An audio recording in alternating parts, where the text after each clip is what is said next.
so hard to be here without my father, because every time I came to any programs, it was always with him.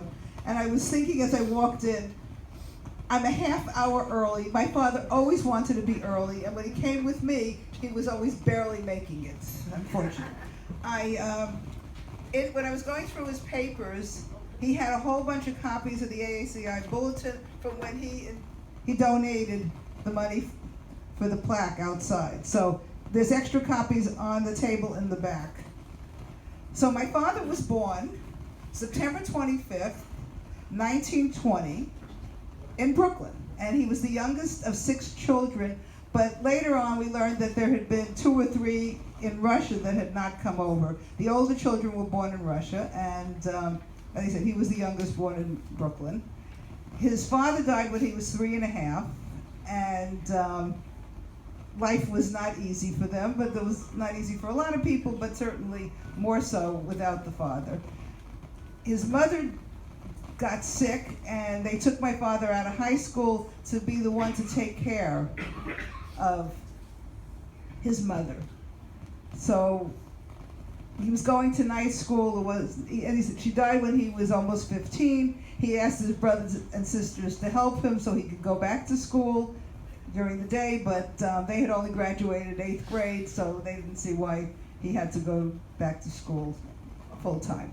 But he did finish his high school diploma at night, and my father was extremely well-read and extremely bright, and he would have loved to have gone to college and been a history teacher.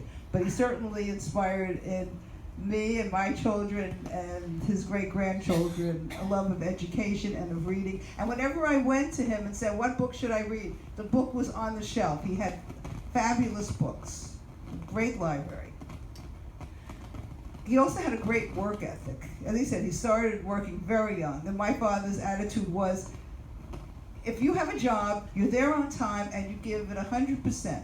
They're paying your salary, and this is how you act. And my sister and brother, we laughed about him, but we always were like that. And he was a great model. He met my mother when he was 21. She was the cousin of a friend, and they were in Far Rockaway, and my mother's sister gave him the phone number. There were 3 girls and a brother. That was my mother's family. And my grandfather was a kosher butcher, so they had a lot of parties in the house, and they had a lot of food. So a lot of young men liked to come to the house for the girls and for the food. My mother wanted to make a boyfriend jealous, and she said to my father, would you like to go for a walk, when he came to the house for this? And anyway, one thing led to another, and that was the beginning, and 6 months later, they were married, and that was 1942. Pearl Harbor had happened, and they were asking for volunteers to go to Hawaii, and my father signed up, and after he got to Hawaii, then eventually he was in the Navy. You know, at first he was a worker, and then he was in the Navy, and he made some of his best friends. My mother got to come over 2 years later, and at the end of the war, not only did they get to go home, but they brought me home. I always like to joke that they took me back to New York so I could get an accent. But I was born the same week in the same hospital as Bette Midler. We have a lot in common. It's very interesting. My father was always in the restaurant business once he returned. He had a luncheonette in Brooklyn, and then he had a restaurant in Lower Manhattan. And I have a brother who's 3.5 years younger than me, and it was very interesting. We got a dog, and my mother and father said to us, would we rather have a dog or a baby? And we decided we wanted the baby. So I wanted the sister, but my brother wanted a brother, but I got my sister. So she's 9 years younger than my brother and 12 years younger than me. And those that got to come for the shiva got to meet both of them. Thank God they came. We moved from Brooklyn to Lakewood, New Jersey, both my mother sisters. Asbury Park. We used to go there my cousins still live near there. Anyway, we were in Lakewood for 2 years, and my father had sold the business in New York, and his friend had several restaurants in Phoenix, and all of a sudden we moved to Phoenix. And I was very happy because I didn't need a winter coat and it was warm and I didn't get sore throat. And my parents thrived there. They loved it. They had, I'll try to be faster. Anyway, they had, my father was in the restaurant business and then they were in the real estate business, and they had beautiful homes and they had a lot of friends. And until Mom got sick towards the end, we brought them to California. They really had a great life in Arizona. They traveled a lot, but not owning the restaurant and being the manager, he got to take long vacations. And the first one was to Europe. In the course of their life, they didn't go to, let's put it this way, they didn't go to South America, they didn't go to Australia and New Zealand. Every place else they went.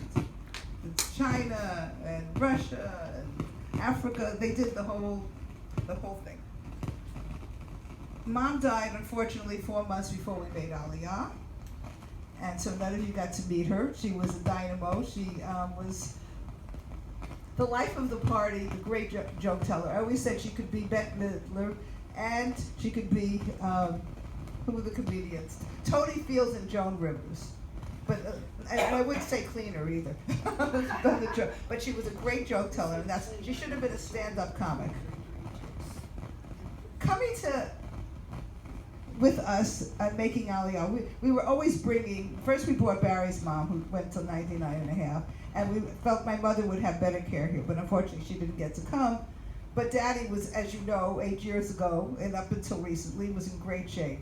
And what really happened here was, because my mother wasn't here, you all got to really know my father.